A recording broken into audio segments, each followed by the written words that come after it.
Welcome to my channel. This video sponsored by SBO Digital Marketing. வீட்டில் இருந்து வேலை செய்து பணம் சம்பாதிக்க ஒரு அருமையான வழி.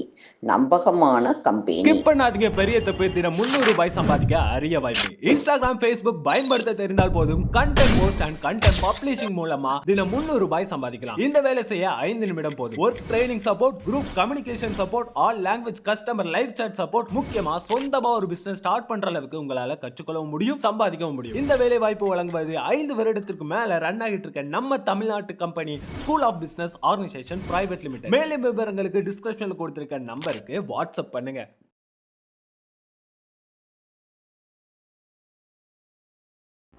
Lovely aari embroidery. இன்றைக்கி க்ரோசெட்டில் நம்ம ஃபஸ்ட்டு ஸ்டெப்பு, செகண்டு, தேர்டு 3 எப்படின்னு பார்த்தோம். இப்போ அடியில் இப்போ அடுத்த ஸ்டெப்பு நம்ம பார்ட் 4 படிக்க போகிறோம். இதில் எப்படின்னா, நம்ம ஏற்கனவே ஒரு இதில் அடித்தளம் மட்டும் போட்டிருக்கோம். ஏன்னா கீழே மட்டும், அதாவது ஒரு பேகு, ஒரு பர்ஸு இந்த மாதிரி இருக்கும்போது நம்ம கீழ்ப்பகுதியில் நம்ம அது எவ்வளோ தேவையோ அந்த அத்தனை அளவு வரிசை போட்டு முடிச்சிடணும். முடிச்சுட்டு இந்த எண்டில் ஆரம்பிக்கணும். இப்போ இதில் நீங்கள் ஆரம்பிக்கும்போது ஃபஸ்ட்டு ஒரு செயின் முன்னாடி டேர்ன் பண்ணுறோம். டேர்ன் பண்ணும்போது எப்பயும் போல தான் நீங்கள் ஒரு இது சுற்றிட்டு அடுத்து ஒரு தடவை போட்டு உள்ளே விட்டு எடுக்கணும்.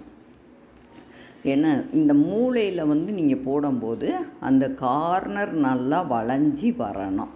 அதுக்கு தகுந்தபடி நீங்கள் கரெக்டாக குத்தணும். இப்போ நீங்கள் உள்ளே விட்டு எடுக்கிறீங்களா? எடுத்தோடனே மொத்தம் 3 இருக்குது. 3 நூலில் எப்பயும் போல தான் 2 நூலை நீங்கள் எடுத்துக்கலாம், அல்லது 3 நூல் போடணுன்னாலும் போட்டுக்கலாம். இப்போ நான் 2 நூல் எடுத்துகிட்டு திருப்பி 3வது பழையபடியே 2 நூல் எடுக்கிறேன். ஏற்கனவே இதுக்கு முந்தி பார்ட் 3ல் படித்தது தான்.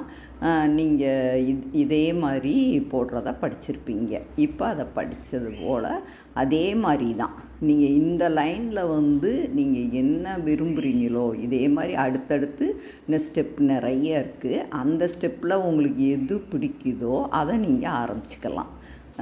இப்போ இப்போ 3 இதில் உள்ளே விட்டு எடுக்கிற மாதிரி இருக்கு இல்லையா, அது போடனாலும் போட்டுக்கலாம், இது போடலாம். ஆனால் எது ஆரம்பிக்கிறீங்களோ அதே தான் ஃபுல்லாக சுற்றி கொண்டு வரணும். இடையில உங்களுக்கு கலர் மட்டும் சேஞ்சு நடுவில் மாற்றணும், இல்லைன்னா ஒவ்வொரு கலருக்கும் அடுத்தடுத்து வேறு கலர் போடணுன்னாலும் அந்த இடத்துல இந்த நூலை கட் பண்ணிவிட்டு அதே இடத்துல ஜாயின் பண்ணிக்கணும், முடிச்சு போட்டுக்கிடணும். முடிச்சு போட்டுட்டு நீங்கள் ஆரம்பிக்கணும். இப்போ நீங்கள் இந்த இடத்துல ஒரு 4 ஸ்டெப்பு போட்ட பிறகு, 4 தையல் நீங்கள் போட்ட பிறகு பார்த்தீங்கன்னா, கையில் எடுத்து பார்த்தீங்கன்னாவே அந்த ஓரம் பெண்டு பண்ணி கொஞ்சம் காட்டும். அதாவது வளைஞ்சி இப்படி மேல் வாக்கில் திரும்புகிற மாதிரி தெரியும். அது பார்த்தாவே நல்லா தெரியும். கரெக்டாக இருக்கான்னு நீங்கள் பார்த்துக்கோங்க. இப்போ போட்டிருக்கோம். இப்போ இந்த இடத்துல 3 தையல் தான் இப்போ போட்டிருக்கோம். இப்போ தொடர்ந்து அடுத்து போடணும். இப்போ இதே இது உங்களுக்கு செல்ஃபோன் பவுச்சு வேணும் அப்படின்னு நினச்சிங்கன்னா, கீழே அந்த ஃபோனோட அகலம், ஃபோனை வச்சு அது எவ்வளவு சென்டிமீட்டர் நீளம் இருக்கோ அதுக்கு தகுந்தபடி நீங்கள் செயினை போட்டுக்கிடணும். இத்தனை செயின் கணக்கு வரும். ஒவ்வொரு ஃபோன் ஒவ்வொரு மாதிரி இருக்கும்.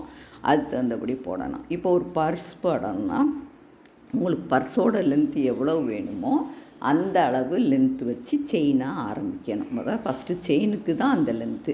அதுக்கு அடுத்து அதை ஃபுல்லாக நீங்கள் அடைக்கும்போது சிங்கிள் குரோசே மூலம் அந்த தையலை போட்டு நீங்கள் அடிப்பகுதிக்கு மட்டும் நீங்கள் அந்த மாதிரி போட்டுக்கிடணும். இப்போ பர்ஸுக்கு கொஞ்சம் அகலம் கூட வேணும்னா வச்சுக்கலாம். ஹேண்ட்பேக் மாதிரி போட்டோம்னா பெரிய பேட்டர்னாக போட்டுக்கலாம். செல்ஃபோன் பவுச்சுன்னா சின்னதாக தான் இருக்கும். அந்த ஃபோனோட அகலம் இருக்கு இல்லையா, அந்த கணக்குக்கு அதோட உயரம் அந்த கணக்குக்கு நீங்கள் கணக்கு பண்ணி அந்த கீழே அதை போட்டுக்கிடணும். இப்போ கீழே நீங்கள் போட்டு முடிச்சிட்டு தான் இந்த மாதிரி ஆரம்பிக்கணும். வரும்போது இப்போ போட அந்த இது மேலே பார்த்திங்கன்னா இதில் அழகாக செயின் ஸ்டிச்சு தெரியும் பார்க்குறதுக்கு. நீங்கள் இதில் கரெக்டாக போட்டுக்கிட்டே வந்தீங்கன்னா செயின் ஸ்டிச்சு கரெக்டாக தெரியும். இப்போ இந்த மாதிரி நம்ம போடும்போது அந்த ஒரு சைடு ஃபுல்லாகவே நம்ம போட்டு முடிக்கணும். இப்போ ஒரு சைடு தான் நம்ம போட்டுக்கிட்டு இருக்கோம். இதிலே அடுத்து அந்த பக்கம் திருப்புற இடத்துல போடணும், திருப்பி பழையபடி நீளமாக போடணும், திருப்பி அகலமாக போடணும். அதாவது நீங்கள் ஸ்டார்ட் பண்ண இடத்துக்கே திருப்பி வந்துடணும். வரும்போது அது அப்போ தான் உங்களுக்கு போட்ட பிறகு தான் அது கொஞ்சம் அப்படி லைட்டாக திரும்பி காட்டும் உங்களுக்கு. இதில் இந்த எண்டில் சிங்கிளாக ஒரு லைனை முடிச்சிட்டும் போடலாம், எப்படினாலும் போட்டுக்கலாம். நீங்கள் அந்த டேர்ன் பண்ணுற இடம் மட்டும் நம்ம தனியாக தெரிகிற மாதிரி நம்ம எல்லா டேர்ன்லேயும் அப்படி பண்ணணும். 4 இருக்கு இல்லையா, 4 இதுலேயும் முடிச்சு போடணும். இப்போ பாருங்கள், இப்போ இதில் தெரியுதா, வளைஞ்சி தெரியுதா? இப்போ நான் மொத்தம் ஆரம்பித்ததுலேருந்து இங்கே 2 டேர்ன் நான் திரும்பிட்டேன். இப்போ 3வது டேர்ன் அடுத்து வரும். எல்லாம் அதே மாதிரி தான் போட்டுக்கிட்டு வரோம். தையல் கரெக்டாக அந்த பக்கத்து இருக்கிற ஓட்டையில் குத்தி எடுத்துட்டு அப்புறம் 2க்கு 2 1 திருப்பி 2க்கு 1 அந்த மாதிரி போடணும். இப்போ அதே இது உங்களுக்கு 3 இதுலேயும் ஒரு நூலை எடுத்து 3 நூலில் வெளியே எடுத்து போடனாலும் போடலாம், அது அழகாக இருக்கும். அப்படி இல்லையா, இன்னும் நிறைய தையல் இருக்குது, அதை அடுத்தடுத்து படிக்கலாம். நீங்கள் ஒவ்வொன்றிலையும் 3 விட்டு 1, அடுத்து திருப்பி 3 விட்டு 1, அப்புறம் அப்படி இல்லைன்னா உங்களுக்கு ஒரு இது மட்டும் இதே மாதிரி போட்டுட்டு அடுத்து வெறும் செயினாக போட்டு அந்த செயினை கொண்டு திருப்பி இதுக்குள்ளே உள்ளே விட்டு எடுக்கணும். அந்த மாதிரி போடும்போதெல்லாம் ஃப்ளவர் மாதிரிலாம் வரும், அழகாக இருக்கும் எல்லாமே. உங்களுக்கு இது பூராமே பேக்கு இந்த மாதிரி போடுறது தான். பர்ஸு, பேக்கு மெயினாக இந்த மாதிரி இதுக்கு தான் இந்த டேர்ன் பண்ணுற இது வரும் உங்களுக்கு. இப்போ நம்ம இதே இப்போ ஒரு டேர்ன் முடிச்சிட்டோம், அப்புறம் அடுத்து 2 டேர்ன் முடித்த அப்புறம் 3வது டேர்ன் இப்போ போட்டுக்கிட்டு இருக்கோம். இதில் நம்ம கரெக்டாக போட்டோம்னா அந்த டேர்ன் பண்ணுற இடம் முடிக்கும்போது அது குழிவாக நல்லா அழகாக வளைவாக தெரியும். நீங்கள் எவ்வளோக்கு எவ்வளவு நல்லா டைட்டாக போடுறீங்களோ அவ்வளோக்கு அவ்வளவு அந்த தையல் நல்லாயிருக்கும். ரொம்ப லூஸ் விடாதீங்க. ரொம்ப ஸ்டார்டிங் மட்டும்தான் செயின் ஸ்டிச்சும், அடுத்து நீங்கள் ஸ்டிச்சு படிக்கும்போது தான் கொஞ்சம் லூஸ் விட்டு இருக்கணும். அடுத்தெல்லாம் போடும்போது எவ்வளோக்கு அளவு ஊசி அந்த சின்ன துவாரத்தில் போய் வருதோ அதுக்கு தகுந்தபடி நமக்கு டைட் கிடைக்கும். அப்படி இல்லைன்னாலும் நீங்கள் கீழே இருக்க நூலை இழுத்து டைட் பண்ணிக்கணும். இந்த மாதிரி நீங்கள் போடும்போது அந்த பேக்கோட சைடு இதெல்லாம் அழகாக இருக்கும், பார்க்குறக்கு அழகாக இருக்கும். இப்போ நம்ம இது முடிக்க போகிறோம். இந்த எண்டு முனையில் நம்ம போடுற மாதிரி இருக்கும்.